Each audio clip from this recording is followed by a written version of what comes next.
Okay, just for tonight's talk, I'm going to be mentioning a couple of aspects of the Buddhist path, I call the Eightfold Path, especially just a couple of factors, how they play with each other to create a more peaceful, wise, caring, still existence. The two factors of the correct or the proper intentions and the skillful speech.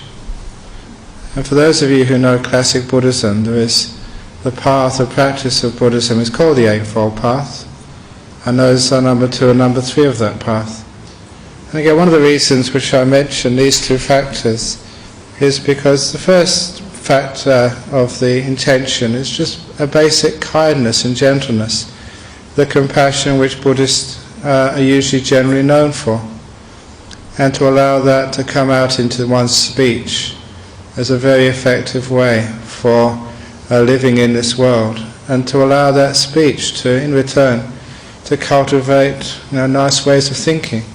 So these two, the intentions and the speech, coming together and supporting each other on a path of peace, compassion and gentleness. And the reason why I chose this subject was because just coming back from a trip to Sri Lanka, giving many talks there, and seeing some of the ways that people talk to each other, especially a couple of my supporters, husbands and wives, you can usually tell by how long a person is married, by how much they bicker together. There's this old story, this old joke, in the first year of marriage, so the husband listens to the wife. In the second year of marriage, the wife listens to the husband. In the third year of marriage, the neighbours listen to both of them. In other words, they argue so loudly. But it's not just that, it's such a shame that you listen to the way people speak to each other. And it's such a harmful way that we interact socially. And it's not just in marriage, sometimes it's with friends, picking faults with each other, sometimes it's in the office and the workplace. And sometimes that speech which we use can cause such a lot of misery in our lives. Really, we don't know how to cultivate friendship with others. Or we don't cultivate friendship and these beautiful relationships with other beings, then we can't really cultivate a positive relationship with ourselves. And when we don't have a positive relationship with ourselves, we end up getting very stressed out, lack of self-esteem, depression and everything else. So we look at the intention behind our speech. And this right intention, the second factor of the Eightfold Path, is one of the most profound of all those 8 factors. Because it said one should cultivate thoughts and intentions of letting go, especially letting go of one's sense of self, as one's ego. And not worrying about what other people think of you, not needing to be the best, or not even need to be anybody, just to let go of that sense of self and that ego, that pride. Now we often focus on the deeper teachings of non-self in Buddhism, but at least this is a teaching which everyone can appreciate and understand. So the bigger the ego, the bigger the problem which you'll have in your life. And the more arrogant, the more proud you are, just the harder it is to make good friends. And the more sort of selfless you are, I'm not talking about a fake humility where you sort of put it on that you're worse than other people, because that just makes you even more depressed. I'm talking of just being yourself and not measuring yourself against others. And letting go of this idea of a self which measures itself by possessions and by other people's opinions of you, or of your attainments and spirituality. While I was in Sri Lanka, I made a lot of the terrible perversion of spiritual materialism, because you know in this world that people often measure themselves by the size of their houses, or by their bank balance, or the size of their car, and people say, oh, you've made it in life because now you can retire, you're only 50. But what have you made in life? You made it with bank balance, but is that what life is all about? So when you say people have made it, sometimes you question that. And that's that materialism, which many of you understand as not really being producive of real meaning and happiness in life. Otherwise, you wouldn't be here this evening. But we have a similar problem with spiritual materialism. In other words, people to see how good meditators they are, or how much they know about Dhamma or spirituality or about anything else.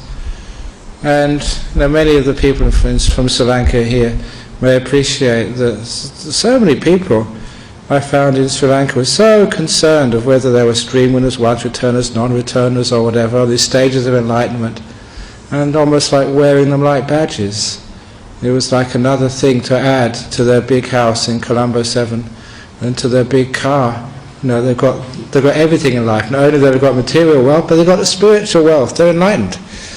And such ideas were going completely against what I understand as being like a Buddhist. So letting go of the sense of self and letting go of the sense of ego. And sort of being free from the demands of having to prove yourself to other people and even to prove yourself to yourself. So that this is part of the intention, the right intention, the movement of the mind, which the Buddha pointed out. That if you follow that type of even spiritual materialism or ordinary materialism, trying to acquire things in life, you're just asking for more problems, more suffering in life. That things come into our life, but we tend not to own them. And we tend to share them with our family, with our friends. We don't measure ourselves by our wealth, either material or spiritual. And that way, when we don't measure ourselves by these things, that sense of pride and keeping up with the Joneses and keeping up with the person next to you tends to disappear. When it tends to disappear, the struggle to achieve things, either in your spiritual life or in your material life, tends to lessen. And that struggle which we have to get on in life, to achieve, you know how much stress and eventual depression that causes. It causes stress when you really work so hard, extra hours which are put on you trying to keep up the lifestyle which someone tells you have to have. I was really surprised many years ago even when I found out that even poor people on social security in the UK, they were given a TV and a video recorder because that was considered to be the basics of human existence.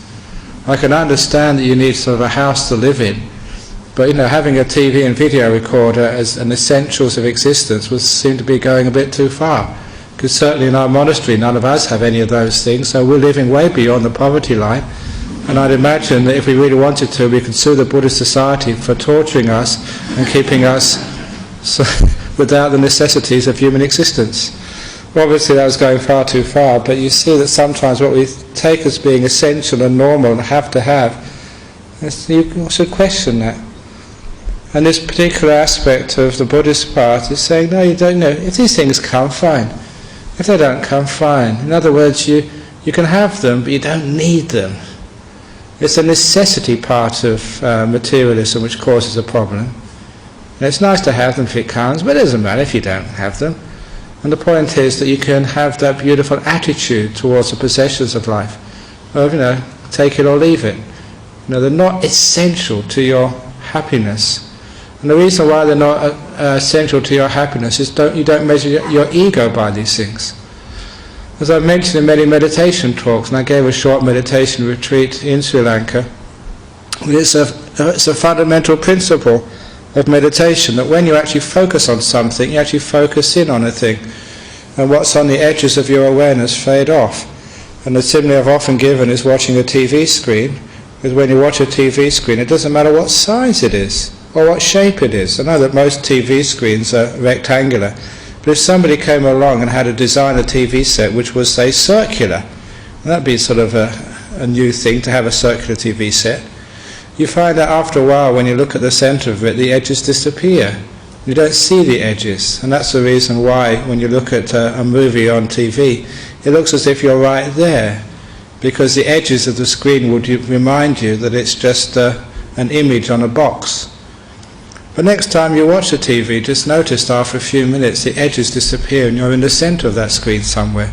And it doesn't matter how big that screen is, because when you focus in the middle of that screen, it can be one of these huge plasma screen TVs or just a tiny sort of mobile TV screen. In your mind it looks the same. And I've mentioned that to a few people, and I mentioned that on my last retreat which I gave here, and A couple of the retreatants were very, very happy that they said they were just about planning to buy a plasma screen TV for $2,000 or $3,000, and I saved them all that money. I think they gave 50% to my retreat centre, which was very good business. Because you actually don't need it. The only time it's impressive, the only time a plasma screen TV is impressive is when it's not turned on. And then you see the whole big thing. Otherwise, it looks exactly the same. You try that out. You know, the mental image, you know, when you're actually watching a movie on a small screen or a big screen, in the mind it appears the same. Because you just focus into the centre and that's all that's left there. The size is immaterial, except when it's not turned on. And then it impresses the neighbours, fair enough. But why do we want to impress our neighbours so much? And this idea of like pride and spiritual pride as well. So sometimes you have to combat that, to say the whole point of the path, and this is a saying of my teacher Ajahn, is not to get things, not to attain things, but to let things go. To cut this attachment between the ego and its possessions or what it owns. To be something who owns nothing. You can actually have things, they come into your life, you can enjoy them, but you don't own them. You don't possess them, you don't control them. You can see the beauty of that, because if you have something which you really possess, it's a delusion, because nature possesses these things. Your car, you don't possess the car, nature possesses it. When it crashes, you don't own it anymore, except you own just a bunch of metal. And one of the disciples, his only possession, or his main possession which he had, was a Harley Davidson motorcycle, which was, I think, worth about $40,000, $50,000. Those motorbikes can be very, very expensive, and that was all his assets were in his motorbike. He told me once he parked it in one of these shopping malls, and he went to do some shopping. When he went back, it had gone. Someone had stolen it. And that was all he had in life, you know, $40,000, $50,000 motorbike. And he said he was very impressed with himself, because he'd been coming here long enough. He said, oh, well, it's not mine anyway. It just comes and goes, these things. I can live without it. You know, even though it's a loss, but, you know, never mind. And he actually let it go. He realised he did not own these things. And he was so proud of himself. It was only then he realised, he noticed he was actually on the wrong floor of the car park. And he went down, there was his bike. And so he was a double winner. But the thing was, a great test of him. So, you know, he was very, very happy. Number one, that he sort of learned how to let go. Number two, he sold his motorbike. But there's a little test for you, because, you know, when we don't own anything, we don't define ourselves by our possessions. So it's much easier to be free that way. So please, whenever you come into this path of Buddhism, please don't get into any spiritual materialism and just define yourself by how much Buddhism you know, how many meditation retreats you've been to, or just argue with other people about your understanding of Dhamma, you know, the Buddhist teachings, and who knows the most, and who's been at the Buddhist society longest, and who's the cleverest meditator, and who's the most enlightened, and who can sit for meditation for the longest period of time. Sometimes people get into that, you know, on these retreats. They see if they can beat their record of sitting down still, half an hour. Yeah, I did that years ago. 45 minutes I'm up to now. That's nothing, an hour. I can sit for 2 hours. That's nothing. I can do 5 hours. As if you're going to get into the Guinness Book of Records. But I remember my teacher used to say, if it really depended on how long you sat still for, if that was really a measure of enlightenment, then all the chickens in the world will be enlightened now, because they sit still for hours on their eggs without moving at all. So it's just cutting away this attachment to the sense of self, and measuring yourself by achievements, if not in the physical world, in the spiritual world. And spiritual pride is one of the worst things I've seen. It's even worse than material pride. When people go along and say how holy they are, and how enlightened they are, or how wise they are, it's a sign of actually no wisdom at all, of no holiness at all. It's when one disappears that one gets holy. Because what does a hole mean anyway? A hole is like nothing in it. That's why it's called a hole. That's why it's called a holy life. No one's in there. It's a hole inside. So when one understands that this first part of letting go is letting go of the sense of self and ownership. So one can literally be free. It's even when I do go travelling, and I travel very, very light. I usually just have my bowl and my little bag, the bag I've got here, it's behind me somewhere. And so often that I've gone through that airport in Perth, and even this last time, people ask me once again, where are your bags? I say, this is my bags, my bag and my bowl. And they said, no, where's your suitcases? I said, I've got no suitcases. Even though you go away for 2 weeks, that's all you carry. And then they say, yeah, because you're a Buddhist monk, that's very good, well done, that's what a Buddhist monk should do. And it's so much easier, because wherever you go you have very little to carry, and you don't have to wait for these carousels, with all the other people waiting for their bags to come around. And you can just go through the customs and immigration very easily. So that's a wonderful thing to have, like the few possessions. But why is it that we measure ourselves by how many possessions we have in this world? And because of that we strive and work so hard. And because we strive and work so hard, we get so tired and have so little time for each other and the better things of life. So be careful about possessions, both spiritual and material.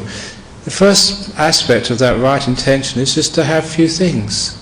In other words, to own, little ownership, so no ego and no pride over the possessions you have, and no sense of ownership either. And that's also the case for ownership of your children as well. But that's another big problem which I was reminded of in Sri Lanka, same as in Australia here. Too many parents own their children for too long. In other words, they get to 21, 22, 23, and the parents won't let them go, because they're concerned about them. They go out into the big bad world, or go to nightclubs or whatever. What will they do? They'll have drugs, they get into bad influences. You've got to allow the kids to learn, sometimes the hard way. Sometimes allow them to make mistakes so they can learn by their mistakes, as we all had to do. But sometimes it's not even just 20, sometimes 30, 40, 50, 60. I was talking to one guy today, he's 60, and he still has to call his mother every day, and if he doesn't call his mother, she's very worried about him. 60 years of age. So that really is a bit too possessive. So it'd be great, and it's good for us, and it's also good for our kids to give them that little bit of freedom and give them that responsibility. I must just really praise my own mother, because when I was only 17, all I had was a guitar and a sleeping bag, and off I went hitchhiking through North Africa. She must have worried herself silly, but she trusted me. And it's with that responsibility of going out and learning how to look after oneself and how to survive that you had that sense of responsibility and toughness which everyone has to have. Obviously up to a reason, but it's good to be able to give your children that freedom to learn away from home. So don't possess your kids either.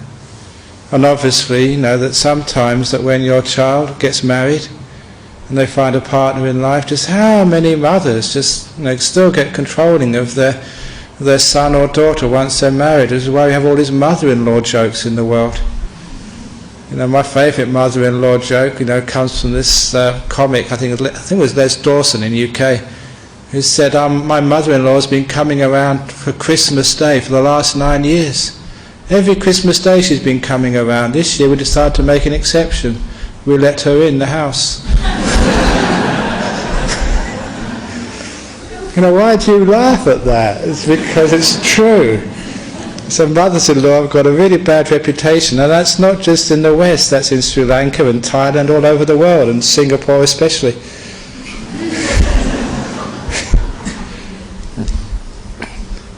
So we have to be less possessive of things, which is like the first part of the right intention. Learn how to let things go, don't own things. And when you don't own things, you're like me, you travel light in the world, you don't carry so many burdens.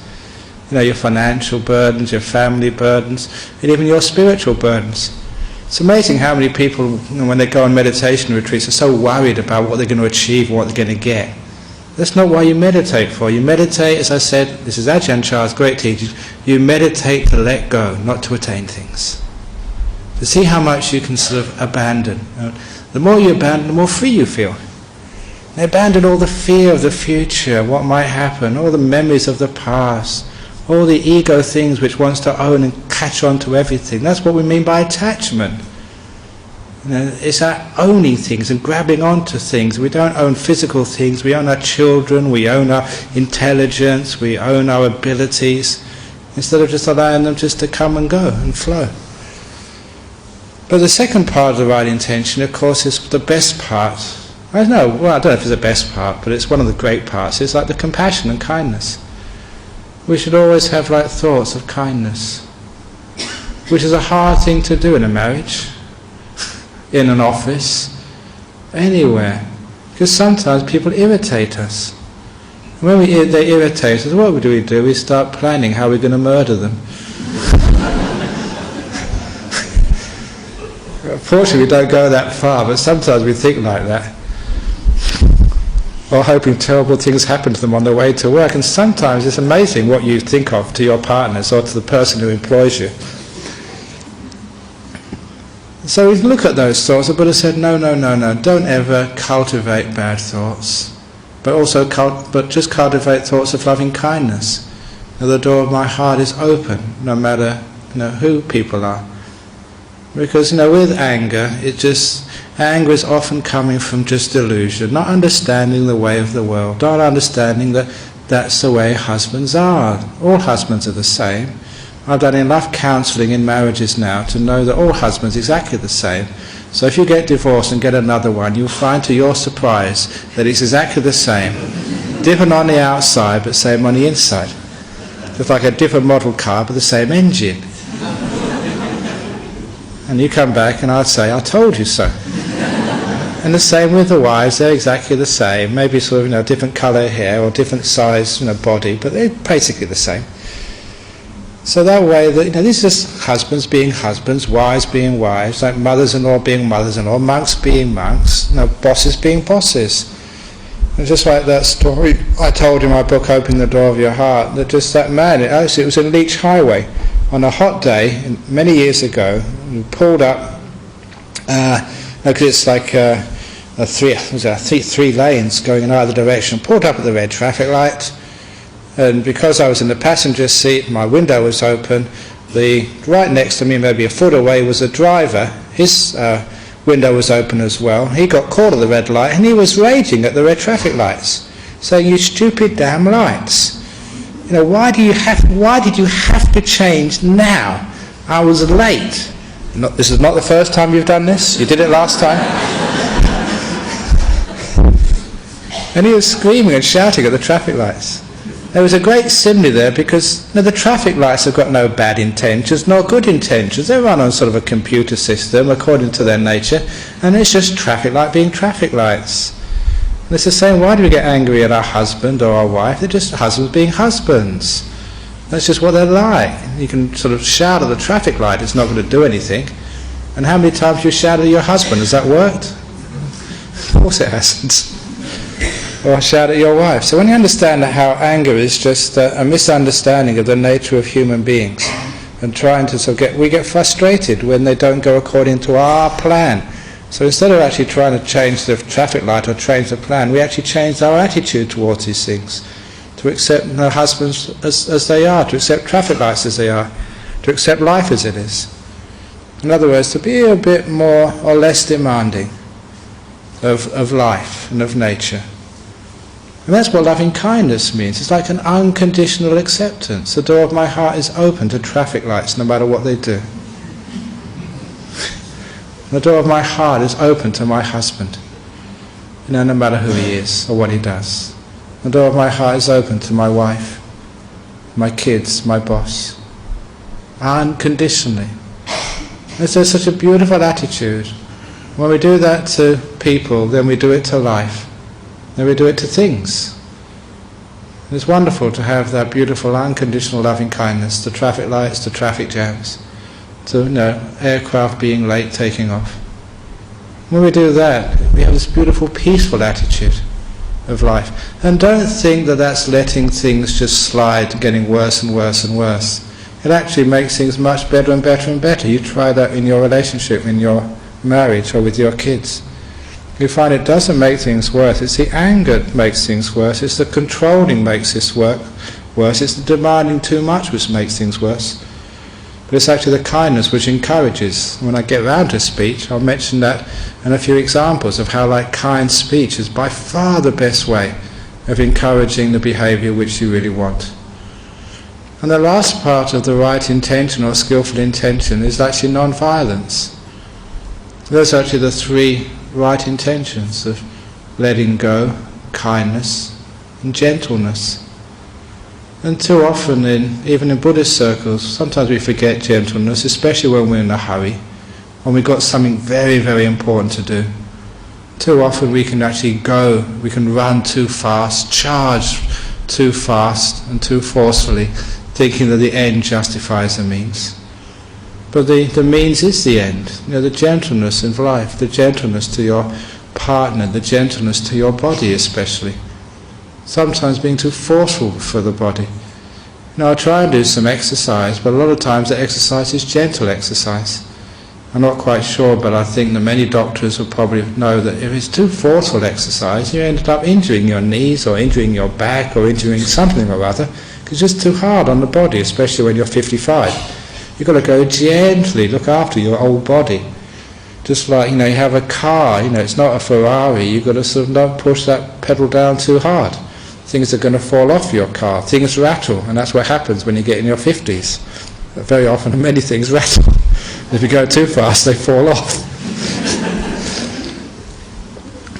But not only just when you're old, even when you're young, that gentleness seems to be such a beautiful part of Buddhism. I know we used to have the words before being a gentle man. That was supposed to be your aim in life, to be a gentleman or a gentlewoman. But nowadays we're far, far more aggressive in just the way we walk, the way we do things, the way we drive. It's such a beautiful thing to see that gentleness there and that courtesy. But it all comes from the thoughts of gentleness, of non-violence, of non-aggression. And that's also one spiritual path as well, because I've seen people on meditation retreats. Right, this is it. I'm going to become enlightened. I've only got 9 days. I've got to get it out of the way because I've got many other things to do in life. I'm going to go get her.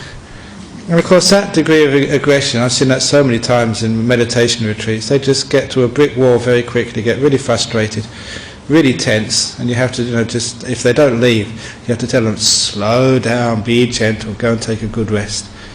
Because a gentle approach is by far the best. And then this is actually basic to the Buddhist path. This is straight from the word of the Buddha. This is actually your intentions, the way your mind should be moving, in like letting go, non-controlling, non-owning, and kindness and gentleness. And how that comes out in speech is so important, because too often our speech is just too controlling, it's too hard and hurtful, and it's not gentle at all. It's very violent sometimes the way we speak to each other. And one of the obvious things, I'm sure you know this, that people are very critical. We always tend to criticize other people about things which we're probably even more at fault with. In Sri Lanka, the couple which would drive me around, now one of them was saying, oh, she's always worried about you and making sure you get there on time. And actually he was the one who was worried about whether I get there on time or not. We always tend to criticize other people about what's actually inside of us. So I notice even like monks who criticize other monks for being lazy, it's the lazy ones. It seems to be, if that's a fault in you, you're very aware of that failing in life, and you see it in other people as well, which is why you criticize those things. But that sort of critical mind is just very, very hard to bear, especially when you see the way that most people talk to each other is mostly criticism, putting each other down, or putting the world down, or putting the soccer team down, or putting the government down, or putting somebody down. It's very, very hard to bear. In my life now as a monk, you do see politicians. Actually, one of the things which I did while I was in Sri Lanka was have breakfast with the president, Mr. Rajapaksa, and it was in his palace. So I went into the president's palace, and I'll let you into a secret. In the president's palace, he serves you baked beans. I always thought that in such sort of high society you always get good baked beans, and it was very delicious baked beans. So baked beans for breakfast served by the president. So I think somebody sort of tipped him off what I like. But anyhow, sort of, I always feel a lot of compassion for people in such positions of authority, because they're not just in positions of authority, they're also in positions where they're attacked from all sides, by especially the press and by the public. This is so tough, being a leader, simply because every good thing you do, every kind thing you do, every positive thing you do is always taken for granted, and any mistake which you happen to make, that's the one which is remembered and recalled and publicised in the newspapers. And sometimes you read the newspapers is not a very gentle or kind medium. I know it was true that somebody was actually suggesting, one of the monks I saw in Sri Lanka was wanting to start a Buddhist news channel, and he said, a good news channel, let's just run it as a Buddhist news, on the internet, and make sure it's just the positive things which are happening in society. And I told him that's been tried before. A newspaper once started in the United States, a good news newspaper. They wouldn't put any tragedies or any bad things which happen, except if somebody really cared and helped, like the bushfires down in Dwellingup. The nice things which people did, that's the sort of stuff they put in the newspapers. But of course no one bought them. And the company went bankrupt within a few months. And it's why is it that we like, to hear bad news? Why is it we like to speak badly of other people, criticising them, putting them down? It's obvious, it's because when we criticise someone else, we're putting them down, and that means our ego gets higher. And a lot of times all criticism comes from a sense of personal superiority, as if we could do better than John Howard. I probably could do, because that's not really a good example, but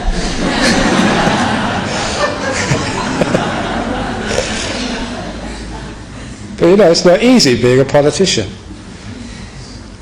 So understand, it's just some of those politicians have to have such thick skins because of all the flack they get from the left and the right. And sometimes they do try and make compromises. But that old saying, even about the Buddhist middle way. Remember that old saying? He who walks the middle path gets hit by traffic coming in both directions. So you do get it from both sides when you try and be a mediator. But it's not so much of us receiving that bad comments, but just watching our own mind and just how much do we use, what in Buddhism we call unskillful speech. An unskillful speech, the Buddha said, is always harsh speech, critical speech. And he said the opposite of that is speech which actually goes to the heart, which people like to hear, which is encouraging and positive. And that type of speech is not just sucking up to people. It's not just like smarmy weasel words, as they say. It actually is very positive, it works, and you come to the goal which you really wanted to come to in the first place far more efficiently. Because why is it that we get so critical of each other? Because we see faults which need to be mended. Most of speech is like management speech, fixing up faults and errors in another person, or in the government, or in the house, or something. No, it is coming from fault finding. And that's part of our life. We have to find fault to improve our situation. However, to get to that goal of improvement, you will always find that kind, gentle speech always is far more effective on getting to the place you want to go to. I first learned this in education, before I became a school teacher, doing some courses in educational psychology, the old positive reinforcement and negative reinforcement. In the school, they tried many, many times when a child made a mistake, get punished, tell them off, scold them, giving them a black mark, a big cross next to the problem. And the opposite is you forget all the faults, you don't even say anything when a child makes a mistake in maths or English, but when they make it correct, they get the answer right, you praise them and say, what a wonderful child you are, how intelligent, how great it is you've seen this. And time again, in that very clear situation of education in school, they found so many times that when you give that positive reinforcement, the child learns quicker with less emotional problems. They don't lose their self-esteem, They like to learn instead of getting negative to the classroom. And how many teachers know how negative many students are in the classroom? Why is that? Because of much scolding and punishment, less encouragement.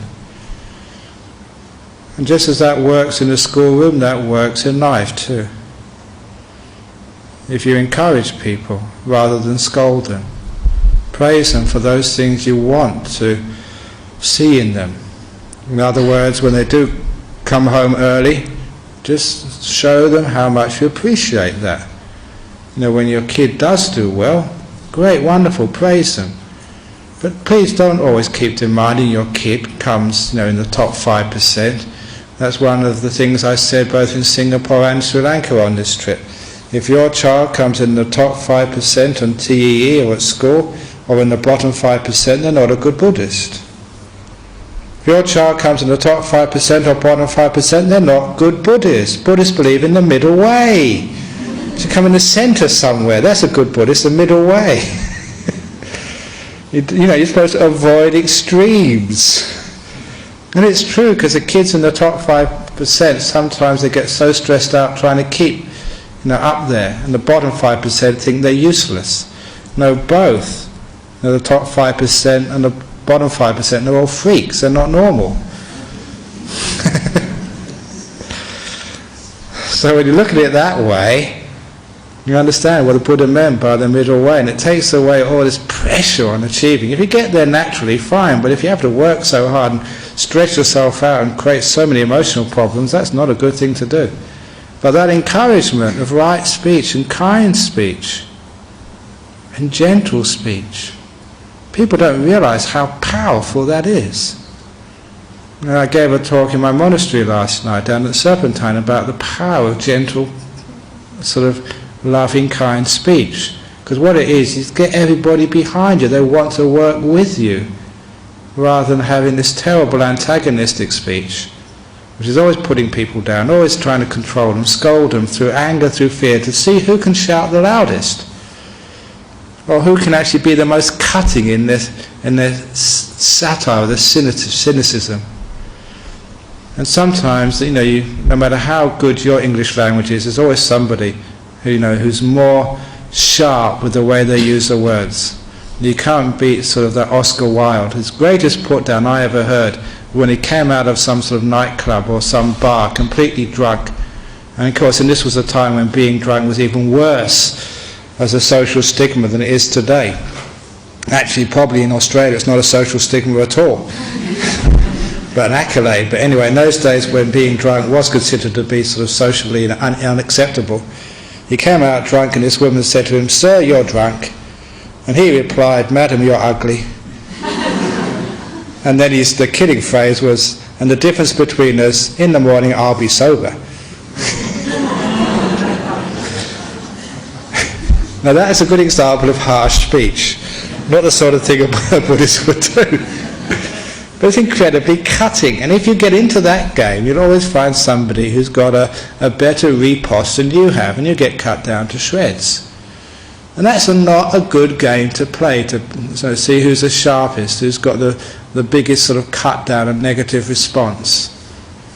And whenever I've seen that, I said, I'm not playing those sorts of games, because it's just ego trips again. Who's the sharpest and who's the best.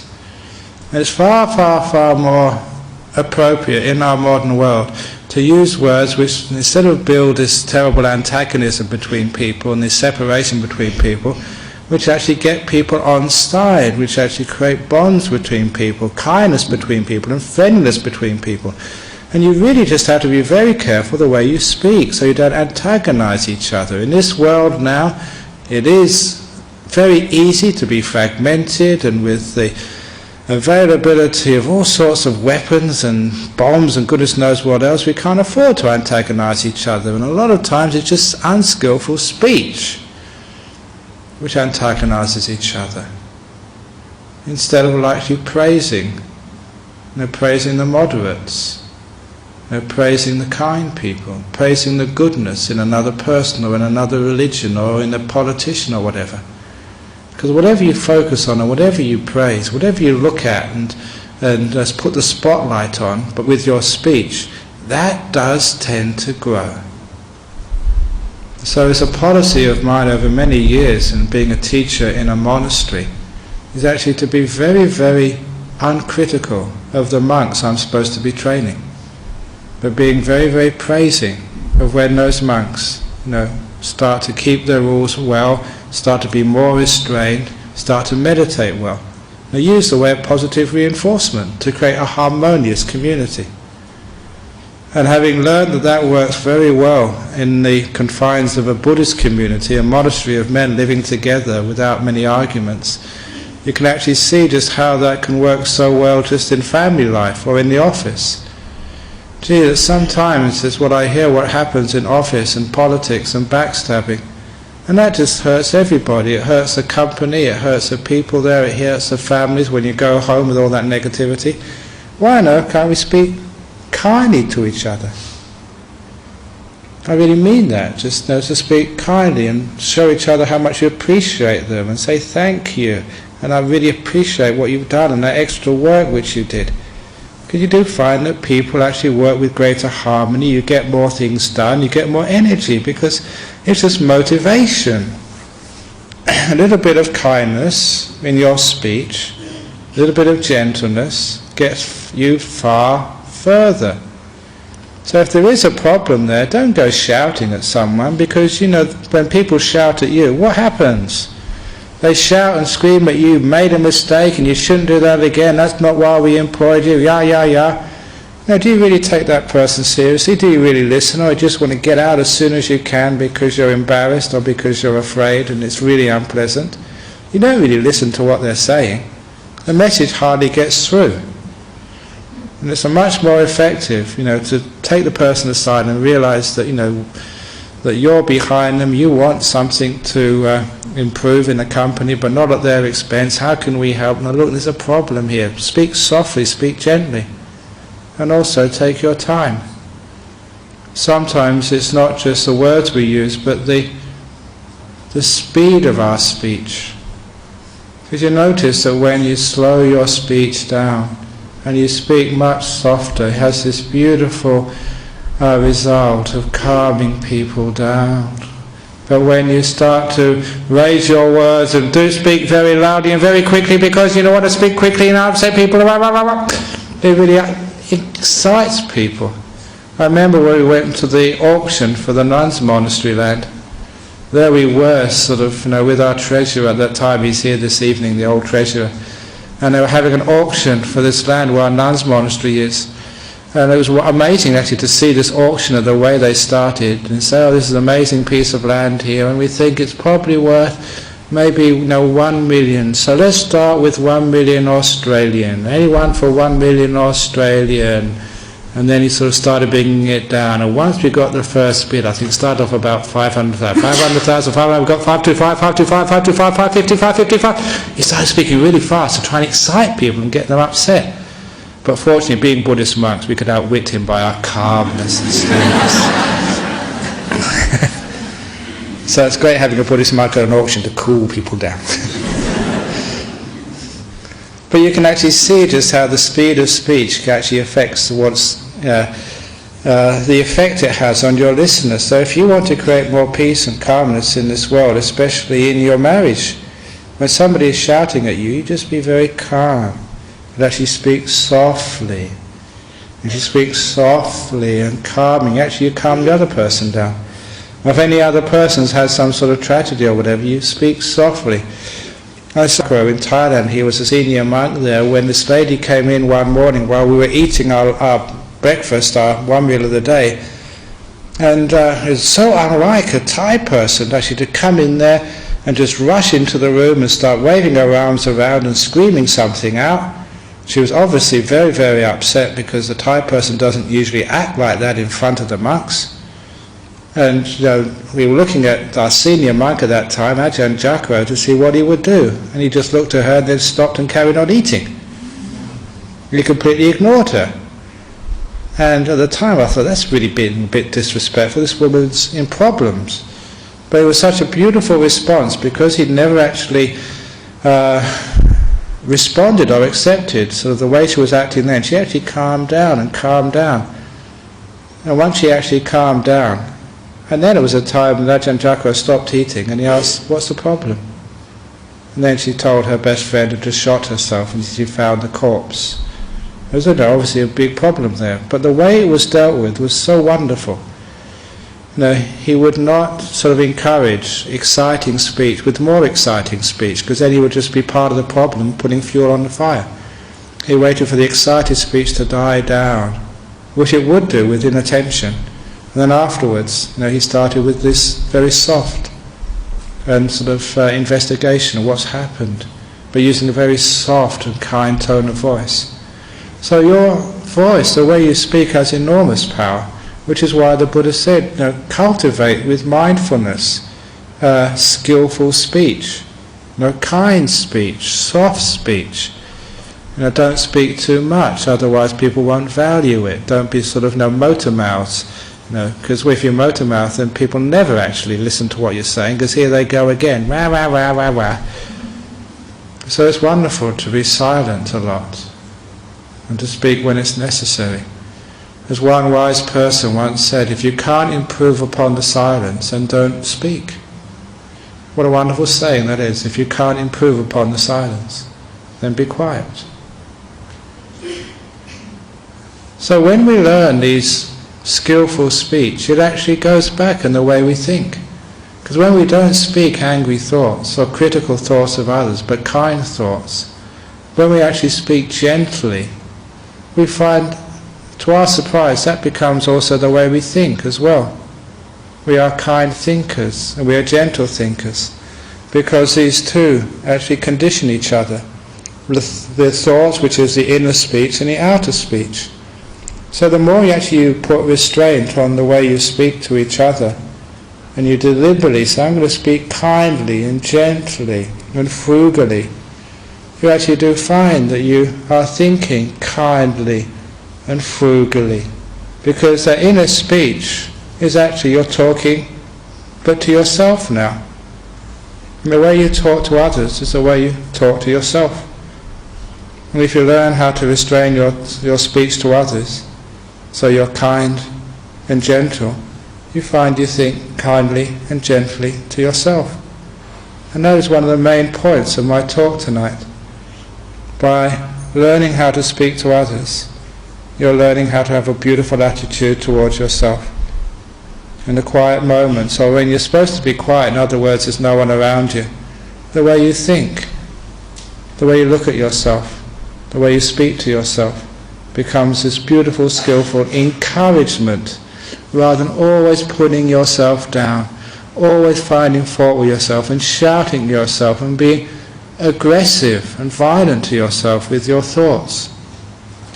And of course that's what the cause of depression, lack of self-esteem, the inner negativity, that stress, and not liking yourself. The accumulation of a lifetime or many years of negative thoughts to yourself, simply because that's the way you've been conditioned to speak. It goes back to you in the end. That's almost like the Buddhist law of karma. What you say to other people, you get back, because that's the way you speak to yourself. So if you're very, very negative to others and always forcing them and scolding them and picking fault with them, that's how you look at yourself. You'll always be scolding yourself, picking fault with yourself, never being kind and forgiving to yourself. And you know what it's like when you're like that. You have no peace, no happiness, no joy, but worse, no encouragement in life. By speaking kindly and gently to others, you're actually encouraging them to the proper goals, of success, solving the problems, harmony, whatever else you want to achieve in life. And by having that same inner speech towards yourself, those are the goals you're going to reach. You're going to be more peaceful, more happy, even more successful in your own inner life, in your spiritual life. So as we speak to others, so we think to ourselves. And that becomes so, so important when you meditate, because when you meditate, you have an attitude towards your meditation. And if you spend your whole life scolding other people, when you start meditate, you scold yourself. I'm not good enough, I can't meditate, I can't get still. See how you're scolding those. Or you're too aggressive. Come on, wife, come on, husband, so get your act together, let's get some in life. You have that same attitude towards yourself.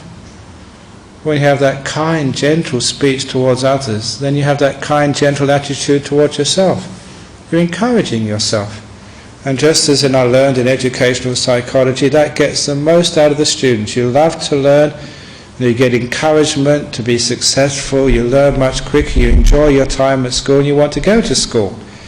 In the same way that when you're encouraging yourself that way, when you're kind to yourself, and praise yourself when things go well, forgive yourself when you make mistakes, people love to meditate that way.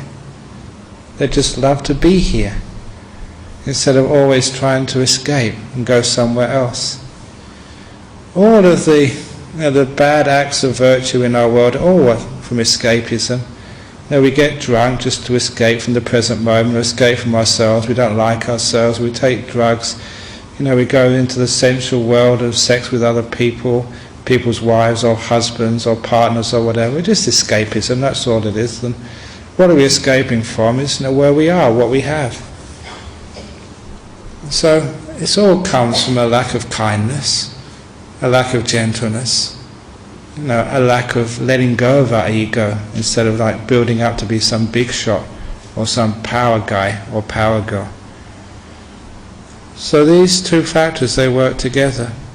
Of like the thought, the intentions one has, and the speech which comes from those intentions, and the speech reinforces the intentions, the way the mind works. You could only have more kindness in our speech, because that's something you can actually work on.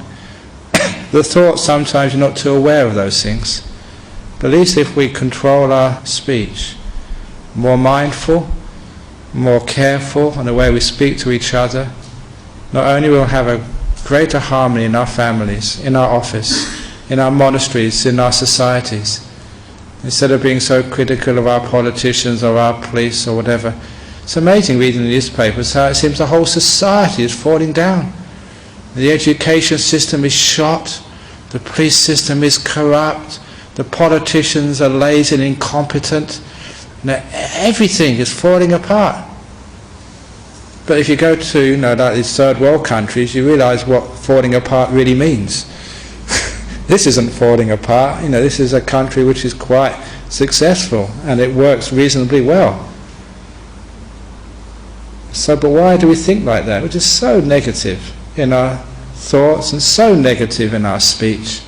No wonder we have so many people depressed and anxious, who can't live with other people, who can't live with themselves, who are just suicidal or on sort of drugs, either prescribed by your doctor or just brought off the streets.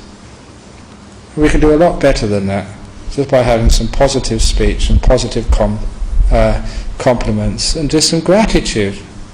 The gratitude for life, the gratitude for ourselves, the gratitude for our partner in life, the gratitude even for our government. The gratitude just for life. And the gratitude for ourselves. It's just politicians, they're just like the old traffic lights. They're just being politicians. They're trying to do their best. It's not an easy job. Just like your husband or wife, not the best, but they're doing their job the best they can. And they're all trying their best. And you're trying your best too. So please be more accepting of yourself, more kind for yourself. Start with your speech to others, and from your speech to others, see if you can actually develop those beautiful thoughts. The inner speech follows the outer speech. And the inner speech is what gives you the peace of mind, the gentleness of your heart, and the freedom of inside.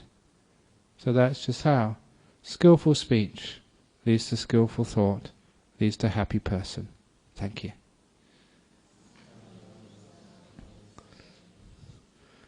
Okay, so who's got any comments or questions on the talk this evening? Yeah.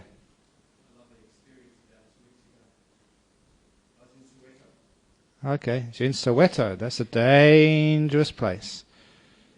So what happened? Yeah, just saying how that those sorts of attitudes of like kindness and letting go and not comparing yourself with others was what kept South Africa from exploding after apartheid was destroyed. And it's so true. Just what are we aspiring for? When we do aspire for material wealth, it's for the inner happiness and the peace and the prosperity of the heart. And sometimes, we wonder, what are we sacrificing? We're actually sacrificing the very things we want money for, by trying to work so hard to get it. Our happiness, our togetherness, our kindness, the joy of just being with friends. That's one of the wonderful things with being with a friend. You don't have to pay for that.